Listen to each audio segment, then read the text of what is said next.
এই ভিডিওতে আলোচনা করব দ্বিতীয় ভাব কি, দ্বিতীয় ভাব সবল না দুর্বল, দ্বিতীয় ভাব থেকে কিসের বিচার করা হয় এবং আপনার জন্মকুণ্ডলিতে দ্বিতীয় ভাব কেমন অবস্থায় রয়েছে। এই চারটি বিষয় এই ভিডিওতে কমপ্লিট অ্যানালাইসিস করার চেষ্টা করব। একজ্যাক্টলি জ্যোতিষ হরোস্কোপ থেকে বিচার্য বিষয়। রাশিফল বা গোচর ফল হাজার হাজার বা লক্ষ লক্ষ মানুষ প্রতিদিন দেখে, কিন্তু কতটা উপকার হয় সেটা আপনারাই বলতে পারেন। তবে এই ভিডিওগুলো আপনার ভালো লাগবে না, থাম্বনেলে লেখা রয়েছে। জ্যোতিষ কখনোই ভালো লাগার জন্য নয়, জ্যোতিষ হচ্ছে আপনার আগামী দিনে কি হতে যাচ্ছে তার পূর্বাভাস, বা আগামীতে কি হতে যাচ্ছে সেটি আগে থেকে জেনে নেওয়া। প্রকৃত জ্যোতিষের উদ্দেশ্য সেটাই। আর এটা যদি আপনি জানতে পারেন, সেক্ষেত্রে আপনি নিজের মতো করে কিছু ব্যবস্থা বা প্রতিকার নিজে নিজেই করতে পারবেন। ফিউচার প্ল্যানিং ইউটিউব চ্যানেলটির একমাত্র উদ্দেশ্য রয়েছে আগামী ভবিষ্যৎকে সুন্দরভাবে গড়ে তোলার জন্য যতটা জ্যোতিষ জানার প্রয়োজন, এই বিষয়টি step by step complete analysis করার চেষ্টা করব। যদি আপনি ভিডিওটি দেখতে শুরু করেছেন, সেক্ষেত্রে ভালো না লাগলেও, কারণ ভালো লাগবে না সেটা আমি জানি, কমপ্লিটলি দেখুন আর নিজের জন্মকুণ্ডলীর সাথে মিলিয়ে দেখুন। 100% আপনি মেলাতে পারবেন, কারণ আমি উদাহরণের সাথে বিষয়টি বোঝানোর চেষ্টা করব। আপনারা খুব সহজেই আপনার জন্মকুণ্ডলীর সাথে এটি ম্যাচ করিয়ে নিতে পারবেন। নমস্কার, আরও একটি নতুন ভিডিওয় আপনাদের স্বাগত জানাই। আমি শ্রী বিশ্বজিৎ। চলে আসছি মূল আলোচনায়। দ্বিতীয় ভাব কোনটি? লগ্নের ডান দিকের যে রাশিটি সেটি হবে আপনার দ্বিতীয় ভাব। তাহলে এখানে লগ্ন রয়েছে তুলা রাশির ঘরে, সুতরাং দ্বিতীয় ভাব হচ্ছে বৃশ্চিক রাশি। এটা পরিষ্কার। আপনার লগ্ন যা হবে, লগ্নের দ্বিতীয় অর্থাৎ লগ্নের ডান দিকের রাশিটিই হবে দ্বিতীয় ভাব। পরিষ্কার। দ্বিতীয় ভাব সবল না দুর্বল, এটি বোঝার জন্য তিনটি প্যারামিটারকে আমরা বোঝার চেষ্টা করব। কি কি তিনটি প্যারামিটার? এক, ভাবে অবস্থিত গ্রহ, ভাবে দৃষ্ট গ্রহ আর ভাবপতি গ্রহ। এই তিনটি প্যারামিটারকে যদি আমরা বুঝে নিই, তাহলেই বুঝতে পারবো দ্বিতীয় ভাব থেকে শুভ ফল আসবে না দ্বিতীয় ভাব থেকে অশুভ ফল আসবে। কিভাবে আমরা দেখব? দেখুন, যে জন্মকুণ্ডলীটি নিয়েছি, এখানে দ্বিতীয় ভাব হচ্ছে এই ভাবটি, অর্থাৎ বৃশ্চিক রাশির ঘর। তাহলে বৃশ্চিক রাশির ঘরে কোনো গ্রহ দেখতে পাওয়া যাচ্ছে না। এখানে প্লু বলে লেখা রয়েছে, অর্থাৎ প্লুটো, নেপচুন বা ইউরেনাস, এইগুলোর প্রভাব রয়েছে, বাট জ্যোতিষশাস্ত্রে এইগুলোকে নিয়ে আলোচনা করা হয় না। তাহলে এগুলোকে আমরা ধরবো না।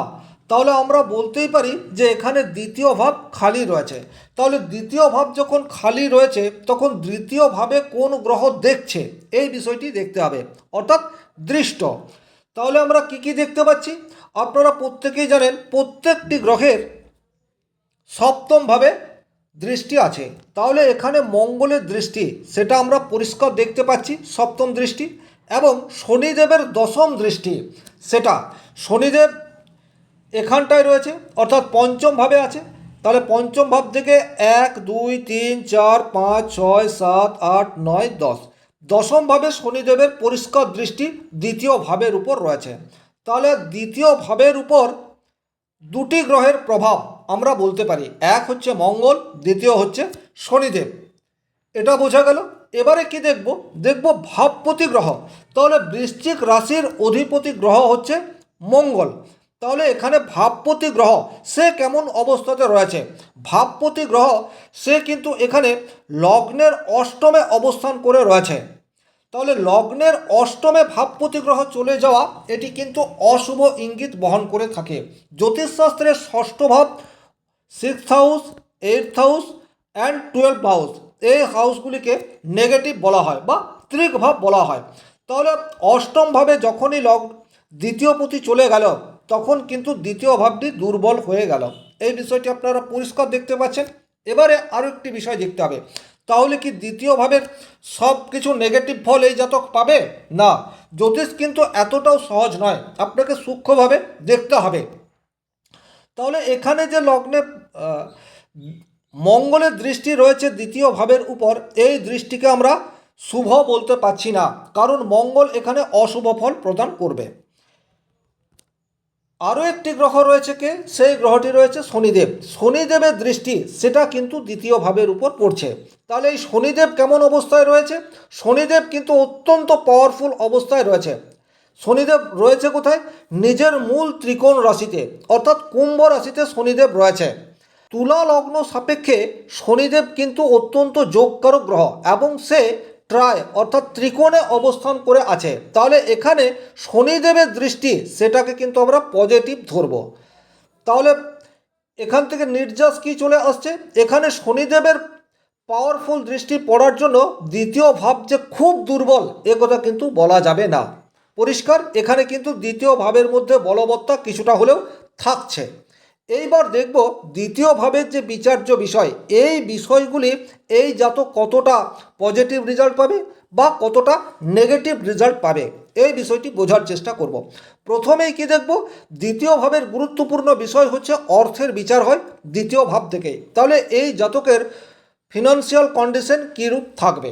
তাহলে ফিনান্সিয়াল কন্ডিশন এই জাতকের খুব একটা স্ট্রং থাকবে না। দেখুন, আমি পরিষ্কার নিজে যেটা বুঝতে পারছি সেই কথাটি বলবো। আপনাদেরকে মোটিভেট করার উদ্দেশ্য বা কাল্পনিক ভয়ে ভীত করার উদ্দেশ্য আমার নয়। জন্মকুণ্ডলিতে গ্রহগত অবস্থান যা রয়েছে তার সাপেক্ষেই কথা বলবো। আপনারাও কিন্তু আপনাদের জন্মকুণ্ডলিতে যেভাবে আমি বর্ণনা করার চেষ্টা করছি প্রয়োগ করে দেখবেন, তাতে অন্তত অরিজিনাল আপনার জীবনে কি ঘটতে চলেছে সেটা বুঝতে পারবেন। তাহলে জাতকের আর্থিক জায়গা কীরূপ থাকছে? জাতকের আর্থিক জায়গা খুব একটা স্ট্রং এটি থাকছে না, অপেক্ষাকৃত দুর্বল এটি থাকবে। দ্বিতীয় কী হবে? জাতকের ভারী মাত্রায় ঋণ বা লোন এটি হবে। কেন হবে? প্রথম কারণ হচ্ছে লগ্নের অষ্টমে দ্বিতীয় পতি চলে গেছে। তাহলে দ্বিতীয় পতি অষ্টমে যখনই চলে গেল, অষ্টম ভাবটা হচ্ছে লোনের ভাব। তাহলে এই জাতকের লোন হবে এবং সেই লোন হিউজ অ্যামাউন্টের হবে। হিউজ অ্যামাউন্টের কেন বলছি? কারণ অগ্নিতত্ত্বের গ্রহ রয়েছে এই ভাবটাতে, অর্থাৎ মঙ্গল হচ্ছে অগ্নিতত্ত্বের গ্রহ। তাহলে মঙ্গলের দৃষ্টি দ্বিতীয়ভাবে রয়েছে, জাতকের ঋণ 100% হচ্ছে। এবারে এই ঋণ কি জাতক পরিশোধ করতে পারবে বা সারা জীবন কি এই জাতকের ঋণ থাকবে? দেখুন, এই জায়গাতে আপনাকে শনির দৃষ্টি সেটাকেও খুব ভালোভাবে দেখতে হবে, কারণ শনির দশম দৃষ্টি এই ভাবটার উপর পড়ছে। শনি দীর্ঘ সূত্রিতার কারক গ্রহ, কোনো একটা কাজ সেটা কন্টিনিউয়াস চলতে থাকে। তাহলে এখানে শনির যে দৃষ্টি রয়েছে এটি ইন্ডিকেট করছে হ্যাঁ জাতকের লোন সেটি দীর্ঘদিন থাকবে।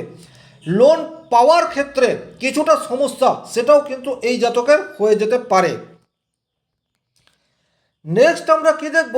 নেক্সট দেখব এই জাতকের বাক্য, কারণ কথা বলা এটিও কিন্তু দ্বিতীয় ভাবের গুরুত্বপূর্ণ একটি বিষয়। তাহলে এখানে মঙ্গলের প্রভাব রয়েছে এবং অষ্টম ভাব থেকে মঙ্গল দ্বিতীয় ভাবকে দেখছে। অষ্টম ভাব কিন্তু রহস্য বা মিস্ট্রিয়াস। তাহলে এখানে মঙ্গল উত্তপ্ত বাক্য বিনিময় সেটা করবে, কিন্তু কথার মধ্যে স্বচ্ছতা এই বিষয়টি থাকবে না। মাথা গরম করে কথা বলার মানসিকতা সেটি থাকবে, অর্থাৎ জাতক কি বলছে, কেন বলছে, সব সময় তার স্বচ্ছ অর্থ এটা কিন্তু পরিষ্কারভাবে থাকবে না। তবে এই কথাবার্তা বা উত্তপ্ত ব্যবহার এটি কিন্তু কন্টিনিউয়াস থাকবে না। কেন কন্টিনিউয়াস থাকবে না? কারণ শনিদেবের দৃষ্টি সেটাও এই ভাবটির উপর রয়েছে। শনি হচ্ছে সংযমের কারক গ্রহ, ধৈর্যের কারক গ্রহ। শনিদেব এখানে যথেষ্ট পাওয়ারফুল অবস্থায় রয়েছে। তাহলে মঙ্গল এখানে ইনস্ট্যান্ট কিছু ভুল বা কিছু অসংলগ্ন কথাবার্তা উত্তপ্ত বাক্য বিনিময় করলেও পরক্ষণেই কিন্তু জাতকের ভুলকে ধরিয়ে দেবে বা জাতক নিজের ভুল বুঝতে পারবে। দ্বিতীয়ত, ফ্যামিলি লাইফে প্রচুর মাত্রায় ডিস্টারবেন্স এই বিষয়টি কিন্তু এই জাতকের 100% আসবে। তার কারণ হচ্ছে সপ্তম পতি মঙ্গল সে কিন্তু অষ্টমে চলে যাচ্ছে আর অষ্টম থেকে দ্বিতীয়কে দেখছে। তাহলে শ্বশুর বাড়ির সাথে সম্পর্ক এই জায়গায় কিন্তু তিক্ততা এই বিষয়টি থাকবে এবং এই তিক্ততা সেটিও কিন্তু দীর্ঘদিন যাবৎ থাকবে। কেন দীর্ঘদিন যাবৎ থাকবে? সেটি থাকবে শনিদেবের জন্য। শনিদেব এখানে অত্যন্ত পাওয়ারফুল রয়েছে। তাহলে এখানে মঙ্গলের জন্য যে ভুল হয়ে যাবে সেই ভুলের খেসারত দীর্ঘদিন যাবৎ চলবে এবং উত্তপ্ত বাক্য বিনিময়ের ফলে ফ্যামিলি লাইফে ডিস্টারবেন্স, এই বিষয়টিও কিন্তু এই জাতকের ক্ষেত্রে আসছে। এখান থেকে বিচার করা হয় রুচি। রুচি বলতে শুধু যে খাদ্যাভ্যাস তা নয়, জাতকের হবি, এই বিষয়টিও কিন্তু দেখা হয়ে থাকে। তাহলে স্বাভাবিকভাবেই এই জাতক কিন্তু টেকনোলজির প্রতি আগ্রহশীল, এই বিষয়টি থাকবে। সবসময় কিছু না কিছু করার চেষ্টা, এই বিষয়টি জাতকের মধ্যে দেখতে পাওয়া যাবে। রিস্কি কোনো কাজ, এই বিষয়টি কিন্তু জাতকের 100% দেখতে পাওয়া যাবে। কারণ শনি মঙ্গলের কানেকশন তৈরি হলে খুব ছোটোবেলা থেকেই ছুরি কাঁচি বা কোনো ধারালো অস্ত্রশস্ত্র এই সমস্ত নিয়ে খেলার মানসিকতা তৈরি হয় এবং ভবিষ্যতেও এই বিষয়টি বুস্ট হতে থাকে। এখান থেকেই বিচার করা হয়, অর্থাৎ দ্বিতীয় ভাব থেকেই বিচার করা হয় মুখমণ্ডলের। তাহলে এখানে দাঁতের মধ্যে কিছু সমস্যা, এই বিষয়টি এই জাতকের থাকবে। তার কারণ হচ্ছে অষ্টমভাবে মঙ্গল অবস্থান করে রয়েছে, আর দ্বিতীয়ভাবে মঙ্গলের দৃষ্টি সেটাও রয়েছে। দ্বিতীয় ভাব থেকে মুখমণ্ডলের বিচার করা হয়। আর হাড়ের কারক গ্রহ হচ্ছে শনিদেব, তার দৃষ্টি সেটাও দ্বিতীয় ভাবের উপর রয়েছে। তাহলে দাঁত নিয়ে সমস্যা, দাঁত থেকে রক্ত ঝরা বা যে কোনো ধরনের প্রবলেম, সেটা কিন্তু এই জাতকের থাকবে।